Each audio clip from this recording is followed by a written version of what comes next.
So this workshop is presented by OCAPICA's One Necessity program. Nikki and I are here today to present with you this workshop and some hopefully useful information to kind of help cope and understand anxiety in different social situations, whether it's in person or online on like social media. Right.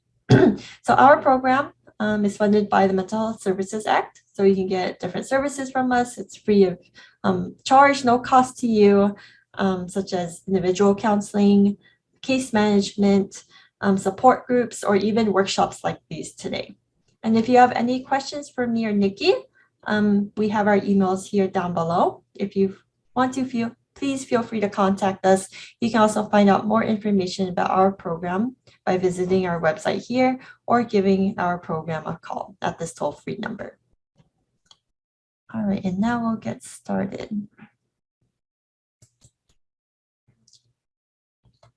So today's topic is coping with anxiety in social situations, in person and online. So anxiety is something that's really mental and physical. It's future oriented. So oftentimes it's something where we start feeling worry, feeling nervous about something that might happen in the future or might possibly happen, right? And anxiety is something that's supposed to be helpful to us, right? It's something that's supposed to help us be able to prepare and plan for the future. It's supposed to help with our survival until it gets to a level that's too high and then it isn't helpful anymore, right? Sometimes it can get so high we get stuck and then we can't do anything, or it causes us distress, right? And a good way to kind of gauge or ask ourselves, is this anxiety a healthy level of anxiety? Is to ask, is it realistic? And so you want to kind of look at the intensity, which is how strongly do you feel the anxiety? Right? You want to see, how long have you been feeling the anxiety for? Right? Is this something that you've been feeling all day, the whole day, 24 hours of the day? Even when you're asleep, you're anxious. And also you want to look at the frequency. How often do you think about or do you feel anxiety sort of like symptoms or side effects about whatever it is that you're anxious about, right? And do any of these things, the intensity, the duration, the frequency, or the likelihood, does it kind of match the likelihood or the impact of that event or the possibility that you're worrying about?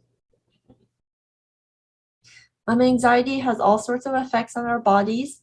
It can affect our sleep, whether we sleep too much or too little, or we're able to stay asleep. It can have long-term effects on our bodies as well. Right? If we have chronic physical issues or illnesses, then they can exacerbate them or make them worse.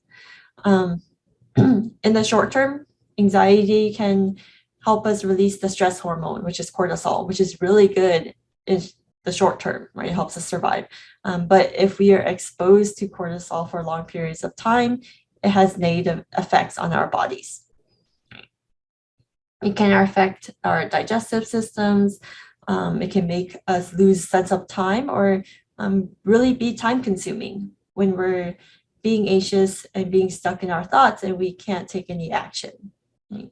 It can affect our relationships, our performance, and many other areas of our lives.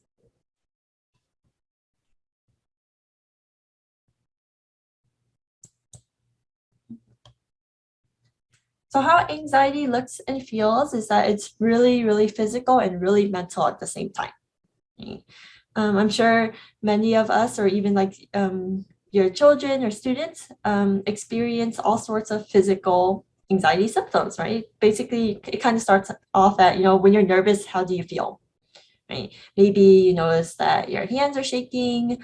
Maybe you notice that you have sort of like a lump in your throat, or your heart starts beating really, really fast, or it feels hard to breathe. Right? Maybe you start sweating. It's also really mental or psychological as well. So just like that feeling of feeling nervous, right? You feel uncomfortable, we feel kind of restless, we're like pacing around, or maybe even a sense of doom or despair that can lead to us having low mood or being irritable. Right? Another mental or psychological symptom is having racing thoughts, right? Just worrying constantly about whatever it is that is making us anxious. We can also have mental blockage or difficulty concentrating. If we're so busy, with our thoughts worrying about whatever it is, how is it that we can focus on whatever it is that we need to focus on, right? And that can definitely impact your sleep. If you're worried, you're up, you're restless, likely you are not able to sleep very well. And so it can affect your sleep, right? And these aren't all the symptoms that you can feel, but it's just kind of some of the main or really common ones that people might experience when they're feeling anxious. And there are many different types of anxiety. Today, we're just focusing on social anxiety, but there's all types. So there's generalized anxiety disorder, which is when people are often anxious about many different things, not just social situations, but for example, maybe they're also anxious about work. They're also anxious about trying to handle, let's say, like a financial situation that's going on. Maybe they're also anxious about school. They're anxious about, making friends. And so that's kind of describes what generalized anxiety disorder is. It's about many different areas of our lives. There's panic disorder. There's specific phobias like arachnophobia that can be considered or is an anxiety disorder. Agoraphobia, so fear of, kind of going into a public space and then getting stuck there, or having a panic attack and then not being able to kind of leave or escape or go to a safe space. Separation anxiety disorder, and social anxiety disorder, which is mostly what we'll be focusing on today.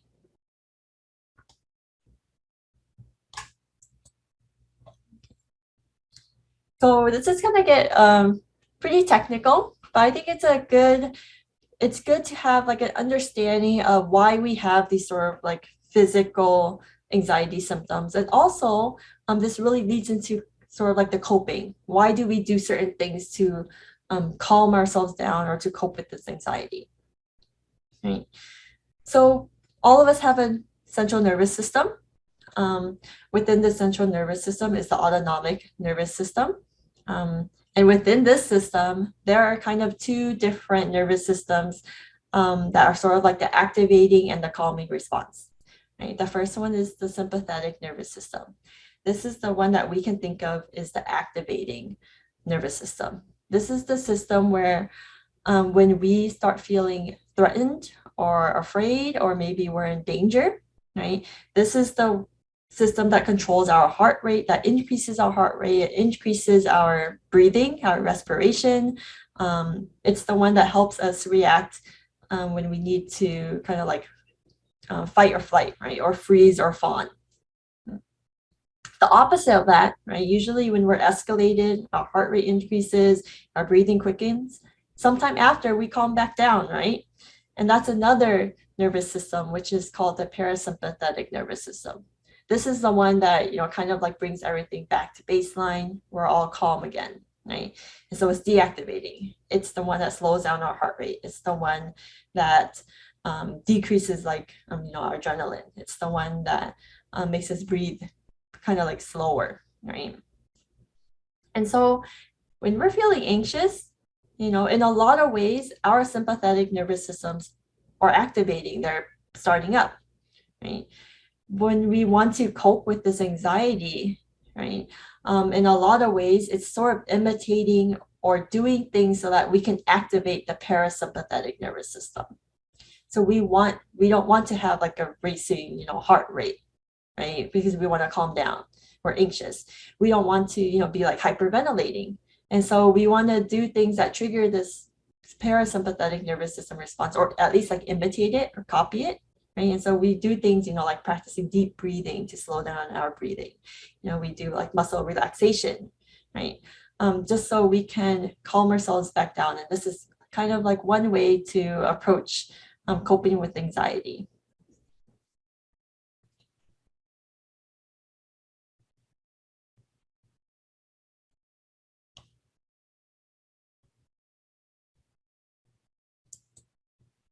All right. And some of you may be familiar with this, but this is sort of like the anxiety feedback loop. So going back to the idea that anxiety is really psychological and physical. So it's a loop because it goes in a cycle too, or at least this way or reverse. And mental and anxious thoughts feed into physical anxious feelings, right? So anxiety is really physical and psychological.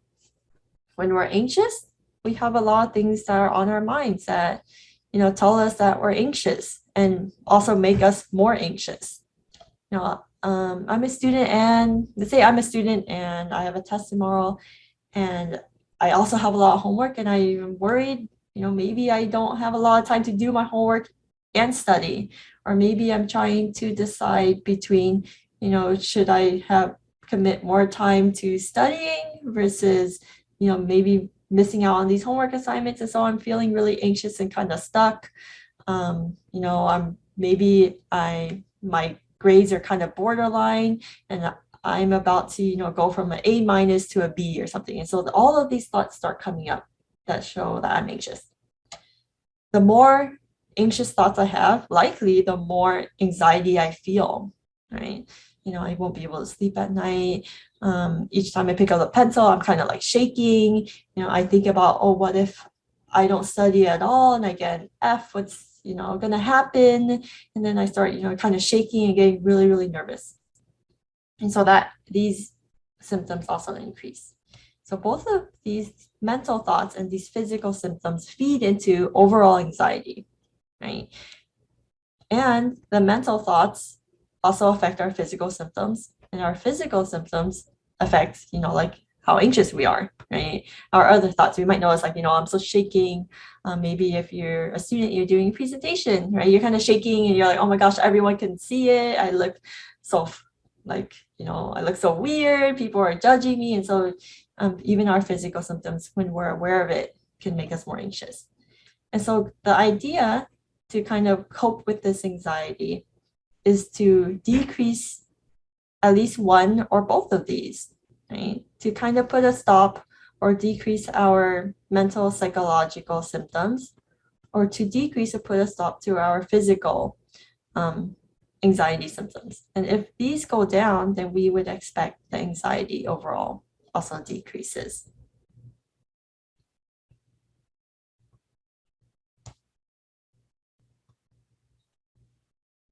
Right. So on this slide, these are just different types of social situations that anyone can feel anxious about. There's a lot of them, and these aren't even all of them. For example, like going into a job interview, doing a presentation, right? I know that's, very, very relatable for a lot of kind of like our kids or students, right? Maybe even just asking an important question or asking like permission to do something, asking for a favor, it can be really anxiety, like invoking, right? Just being in public, right? Being around other people, doing something even as, we might consider really basic, having eye contact with someone, especially someone who has like authority over us, right? Like a parent or a teacher, a school staff member, right? Sometimes dating, going to work or school.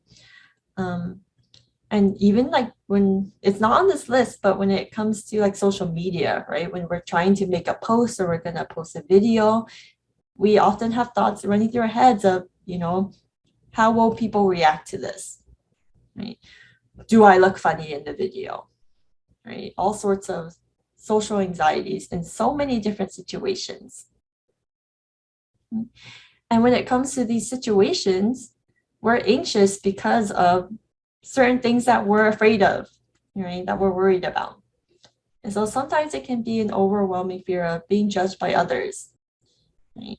When it comes to kind of like adolescents, teenagers, peers are very, very like influential. Right? It's very, very important. Kind of like in the teenage brain, right? That influence, judgment from others are actually like really, really influential and really important.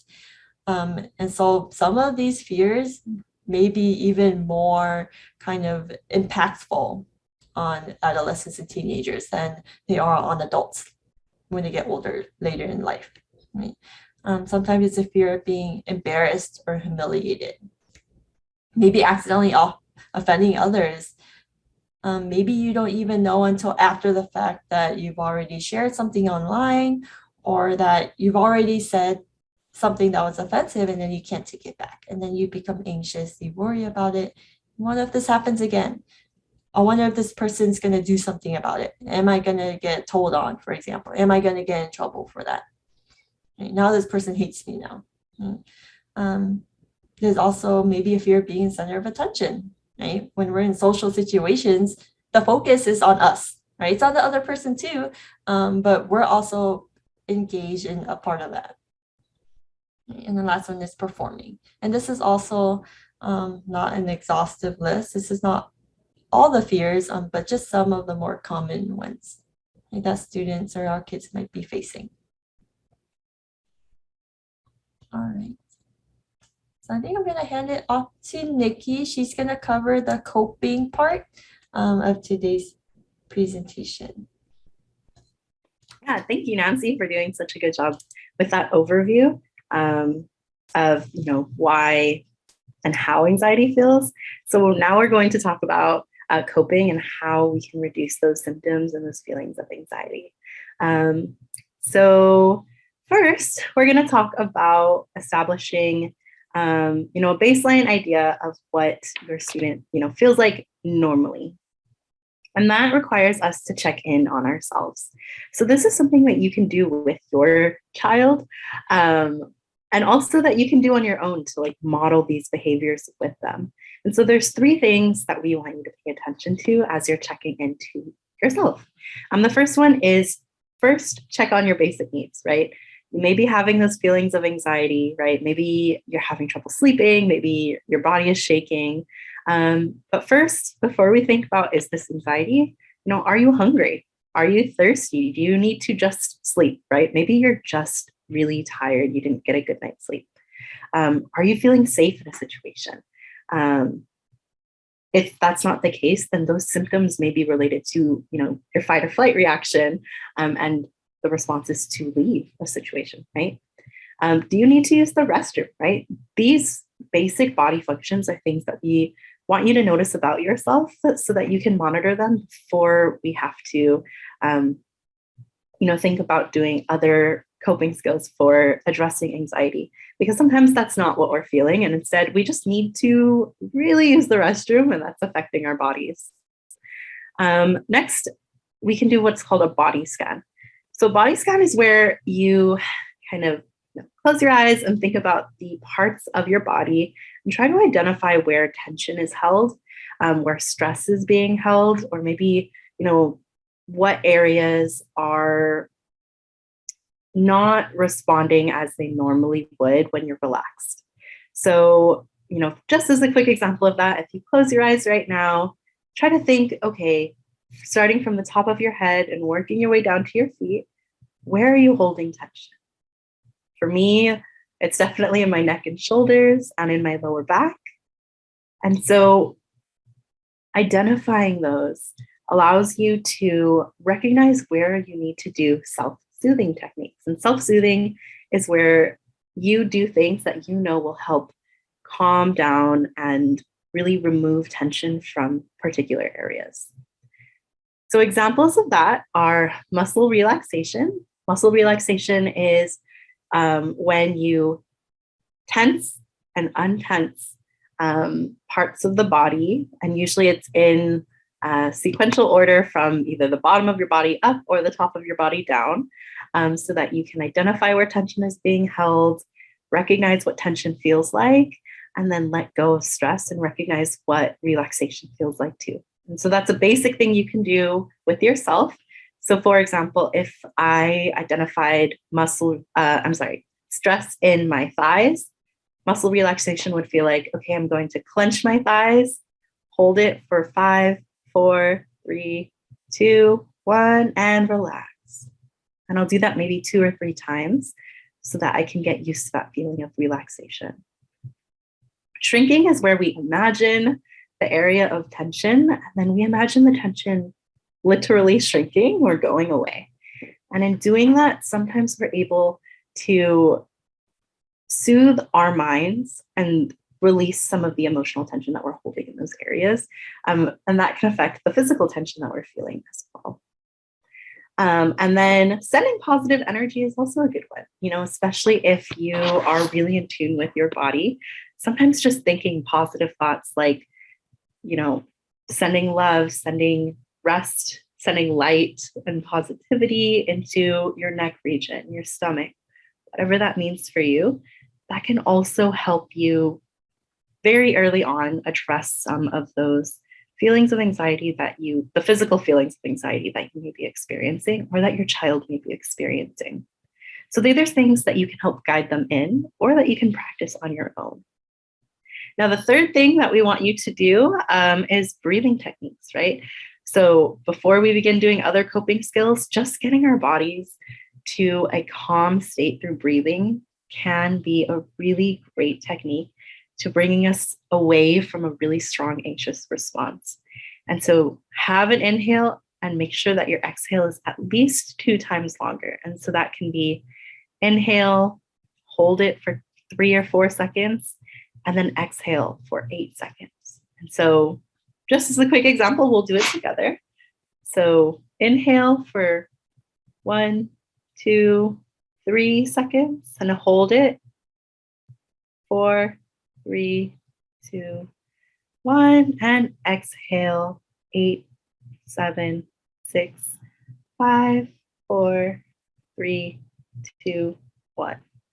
So that was a big, long, calming breath. And it's not how we're normally breathing, but being conscious of how we take those breaths can actually help us go back to that, what Nancy was talking about, those parasympathetic responses when we're able to do techniques to calm us down. So now we'll talk about how to cope in general with social situations. So these are things that we want you to, there we go. Okay, yeah, my bad. We are not going to talk about coping in social situations yet. We're actually going to start with targeting what we call cognitive distortions. Now, cognitive distortions are basically ways in which our thinking may be distorted or really seeming dramatic to other people because we are doing one of these things that is on the list here. And I'm going to go through a couple of them that really makes our brains think that those that these thoughts are a lot worse than they actually are. And we call these unhelpful thinking styles because what really happens is that when we have these thoughts, it can really trigger a lot of feelings of anxiety because it has us thinking that all situations are, extremely stressful, that we are the cause of some of these problems, and therefore it will really cause your student or maybe even yourself to have their minds racing as they have these cognitive distortions. So here are some examples. I'm going to go through some, not all. All or nothing thinking is a really, really common one, especially for students that are in the age group that yours are. Thinking things like, if I'm not perfect, then I failed. If I didn't get the highest grade in this class, then I am, I'm not smart at all. Like I have nothing to contribute. If I'm not the top performing athlete on this team, then what's the point? I should just quit. I am not good at this, right? These thoughts are extremely common cognitive distortions for young people because they put a lot of pressure on themselves. And maybe we are putting pressure on them to also, have that really outstanding performance. And so they're stuck thinking that they have to be the best at everything. Another common cognitive distortion is disqualifying the positive, right? So discounting good things that happen and only focusing on really negative things about a situation. And that's not to say positive things outweigh the negative, right? But having that balanced view is often a really helpful way to reassess a situation and not take a lot of blame. For your student, however, that might not be the case, right? If they're experiencing a lot of anxiety and they have this cognitive distortion in particular, maybe they're always negative. Maybe you notice that anytime something bad happens, they're always saying, oh, I wish I did this, or which is another cognitive distortion. But also saying things like, only bad things happen to me. Everyone hates me. I have no friends at all, right? Really focusing on negative aspects really puts them in the mindset of rethinking themselves, having a lot of anxiety about how they appear to other people, how they appear to themselves, not having a lot of self-worth or self-esteem in a particular situation. And so this is also a really common one with this age group. Other examples that I actually referred to a little bit before were critical words. So critical words include things like must, should. These are words that make us feel guilty or that we already failed and that we could have or should have been better, right? And what that does is that actually labels and guilt trips ourselves in ways that other people are not blaming us for, right? So if, for example, you have a student and they, you ask them, oh, go do the dishes. And then you look at the dishes later and you just offhand say, hey, this dish isn't clean. They might actually start having these critical word cognitive distortions from that particular interaction, right? They might think, oh, I should have been better about this. I don't know why I'm not good enough. Like why don't I know how to do something as basic as doing the dishes, right? These are critical words that might come up from that interaction, that small social interaction. And that triggers a lot of guilt. And so as much as possible, we want to recognize when our students are using words like could, should, because that is an indication that they have these cognitive distortions, when instead what they need is, just watch out next time, or, not blaming you. I do that mistake all the time too, right? Really validating them. So I'm not going to go through all of them, like I said, but it's really important that we know the different cognitive distortions. And so if you want to take a picture, you're welcome to. Knowing these distortions can help us understand what your child is thinking, right? What their train of thought is.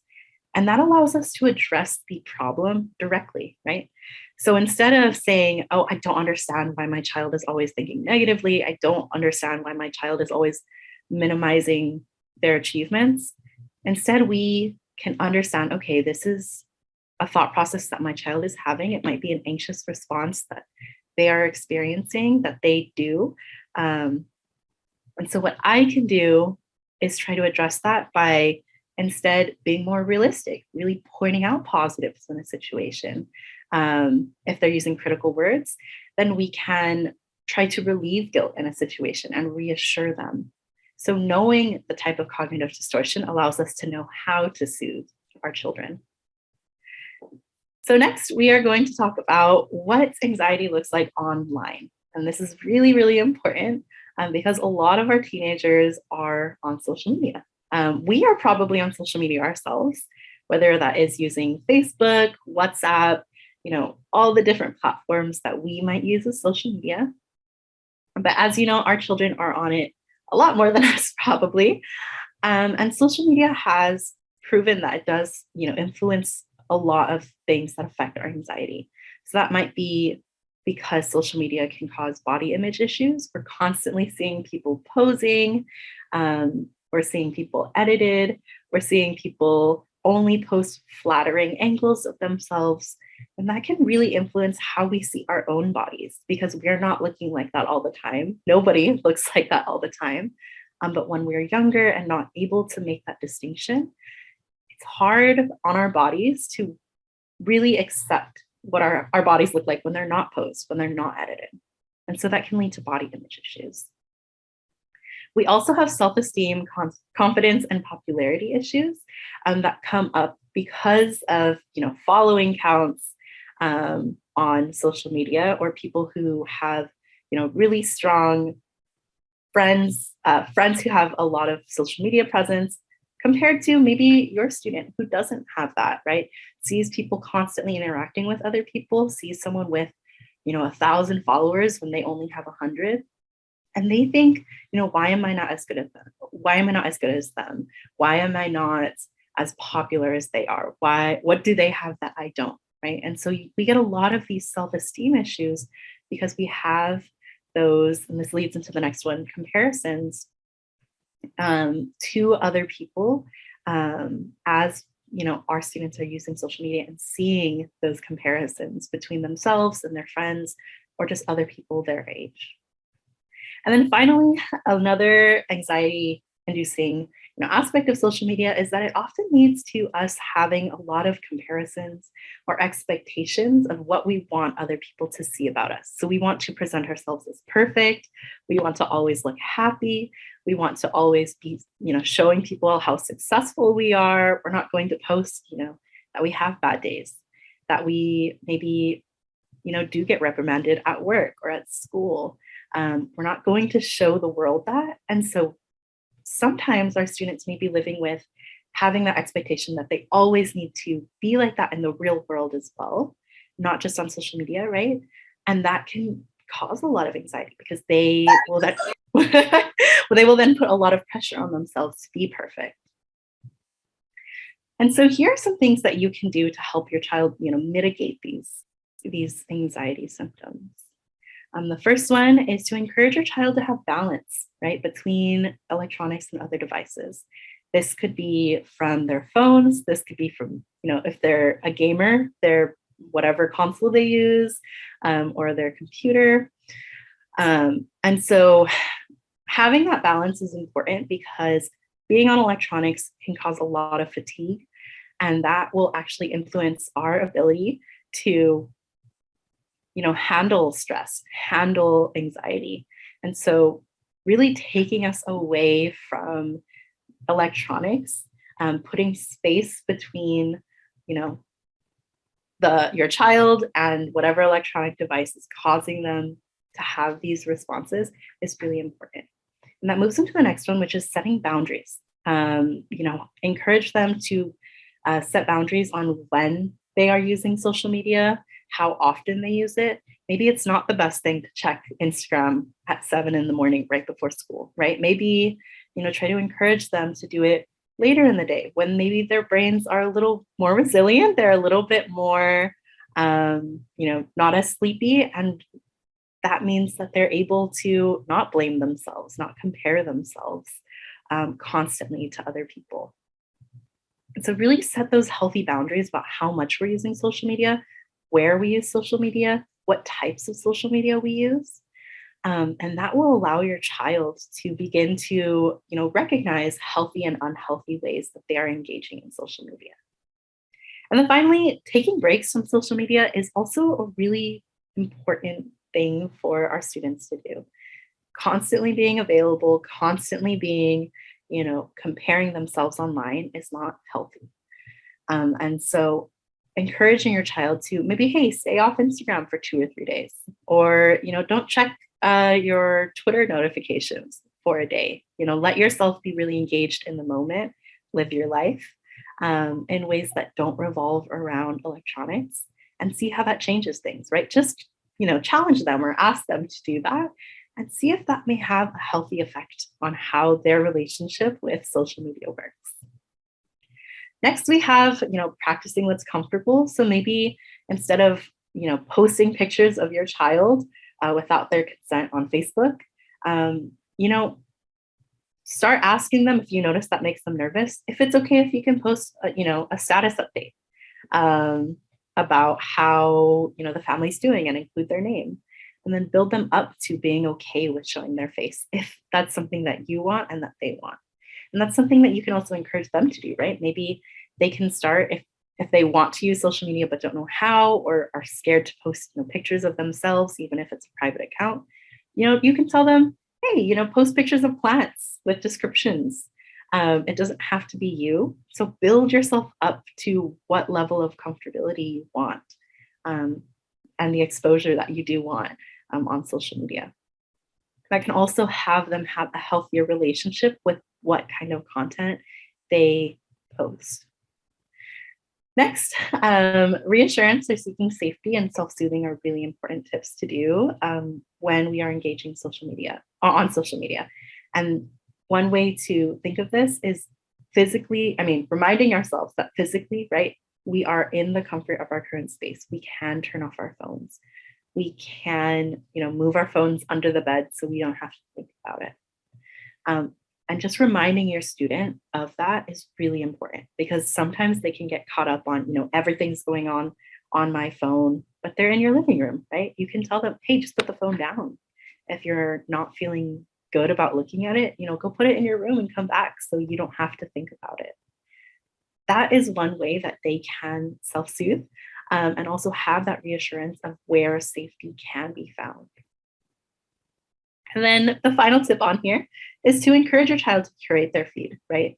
So being intentional about who they follow is really important. If you notice your child is having body image issues and they're constantly talking about all these bodybuilders that they follow, all these, really beautiful, influencers that they follow, maybe gently ask them, maybe you should unfollow some of those people. Maybe you should follow some of these other people who focus more on body positivity or body normalization. And you can do that research together to find out, who are other people that they can look up to as role models. And, curate that feed, allow them to change who they follow so that they have a healthier feed that they can come back to when they choose to come back to social media. It's also really important that they are avoiding information overload. A lot of our teenagers, and this may be something that you are experiencing as well, are being really overburdened by all the different things that are going on around the world, all these issues to pay attention to. Maybe it's climate change. They may be feeling a lot of fear about climate. Maybe it is things that are going on in the city, and they're constantly bombarded with all these reminders of how everyone else is socializing and they are not. And that can, lead to some feelings of anxiety. And so tell them, it's okay to unfollow. It's okay to, only have the capacity for so much information and then not engage with the rest of it, because we do need to protect ourselves, right? And so these are some ways that you can help your child have a healthier relationship with social media so that that doesn't influence or that they can learn how to manage their anxiety on these different platforms. Now, going back to in-person social situations, there are a couple things that we can do to prep ourselves for a social situation if we know that we do get anxious in them. And so one really important thing is to cope ahead, right? And this is something that you can help your child do. So coping ahead looks a couple different ways. You can anticipate what's going to happen, right? So ways that you can help your child do that is, say there's a family party, right? We're coming into the holiday season. Tell them who's going to be there. Tell them how many people are going to be there so they know what to expect. Maybe it's already, you think it's self-explanatory, like, oh, the whole family's going to be there, but they want to know, which cousins are coming, because those cousins make them feel a little bit safer. Maybe they want to know if an uncle who really stresses them out is going to be there. Because that means that they know, okay, so I can expect to be a bit stressed out around this person, but I know that's going to happen ahead of time. So I can prepare myself for that. So as we, are able to anticipate the things that are going to stress us out and cause anxiety, then we can prepare ourselves. And then we can prepare ways that we want to self-soothe or reassure ourselves in a situation. So maybe for your child, that means bringing something like, a fidget toy, or a particular game that they really like that calms them down, a book that calms them down. Maybe they need to remember to pack their earphones so that if in the situation they get really overwhelmed and really anxious, they already have a playlist. They already have a way to access that self-soothing technique. And so that's really important. Allowing your child to know what to expect and prep their way through a situation can actually help lessen some of the anxiety that they will feel, and also allow them to know how to cope in that moment, since they can't avoid things, with the anxiety that they know they're going to feel, so that they don't have that building up with no way to cope in the moment. Another way to cope ahead is to have them think about the locus of control. Now, this is just a way to think about what are things that we can control. So again, going back to the party reference, they can't control where it's going to be. They can't control who's going to be there. They can't control that you're making them go, but they can control things like who they talk to. They can control things like when they're going to take breaks or go outside for a walk. And so letting them think about that and allowing them to have, control over their personal decisions, even within situations that you or they don't have full control of, allows them to rethink how they're able to cope and also how much they feel anxious within a particular situation, because they're not going to be concerned about things that they can control if you're able to reassure them about it. Next, practice, and again, practice communication. So things that can help in social situations is just being confident about how we communicate. And so sometimes that means talking to ourselves in front of a mirror, right? Practicing things like, hey, buddy, what's up? Or, how to talk to adults. That can be really scary for teenagers, right? If they're doing presentations or networking with adults for whatever reason, allowing them to practice with us, right? Practice handshakes, practice what small talk feels like, or allowing them to just practice in their room and encouraging them to do that with themselves. That's really important. And letting them, get comfortable with what communication looks like is going to help them lessen their anxiety as they go into unfamiliar situations.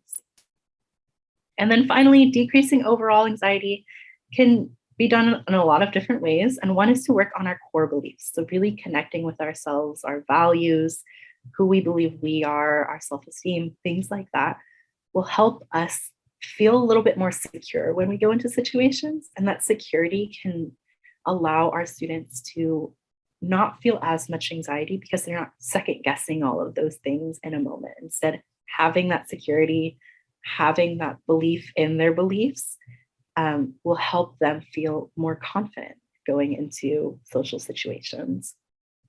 Decreasing physiological symptoms and responses is another one, and we'll talk about some of those and how to do that in the next slide. And then finally, mindfulness and redirected thoughts is a good one. So challenging your student again to rethink some of those cognitive distortions and having them get in the habit of doing that can really help. Doing activities to practice mindfulness will help them be able to use those activities in the future. So that might be, encouraging your child to meditate with you if you do that, or doing it together if you haven't started yet.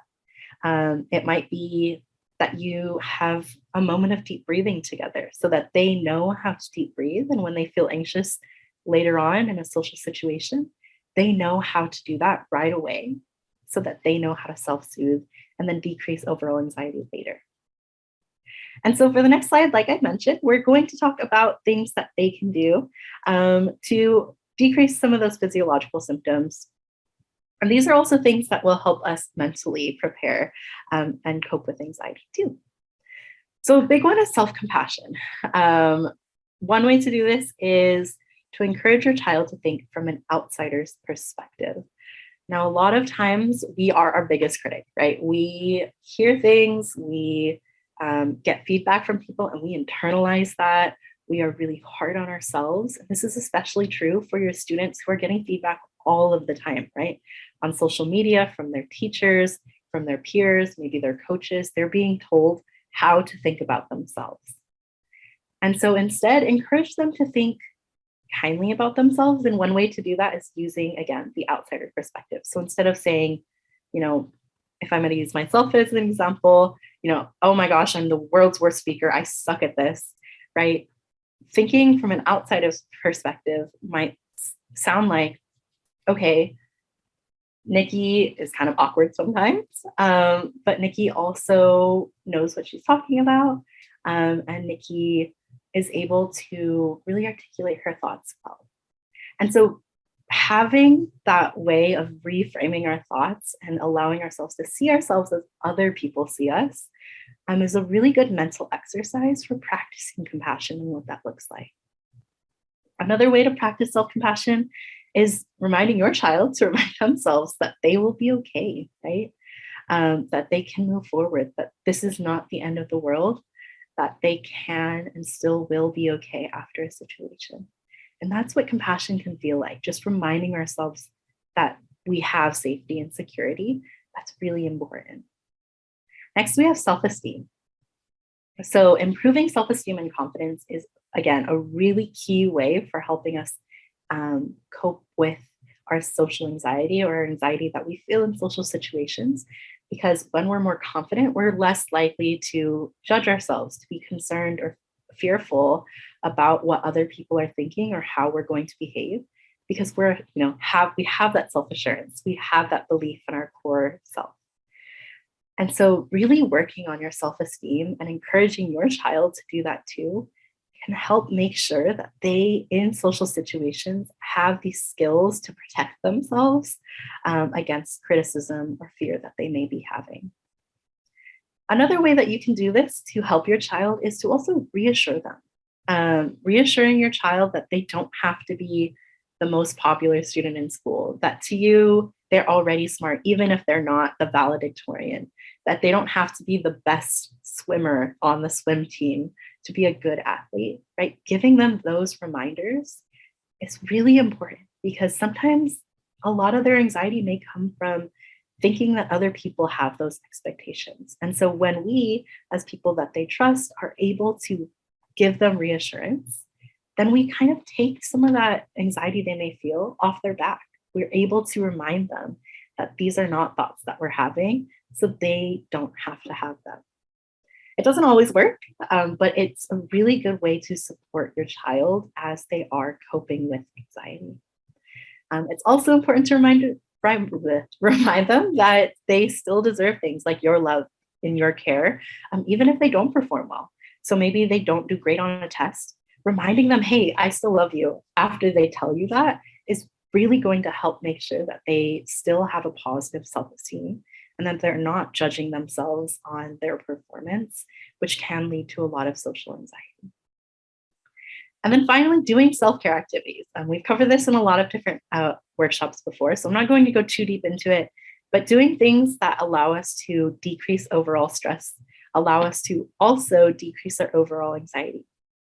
So living a healthy overall lifestyle, having our nutrition be balanced, doing things that take care of our bodies, allow our bodies to also be more prepared to handle anxiety, to handle stress.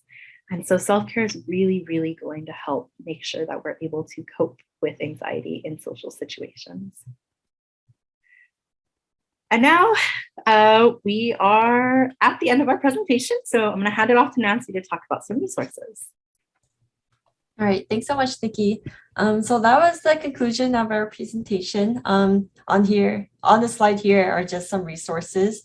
The first one is from our program. So if you're interested in enrolling or your child to enroll in our program, you can call this toll-free number here or get more information from our website.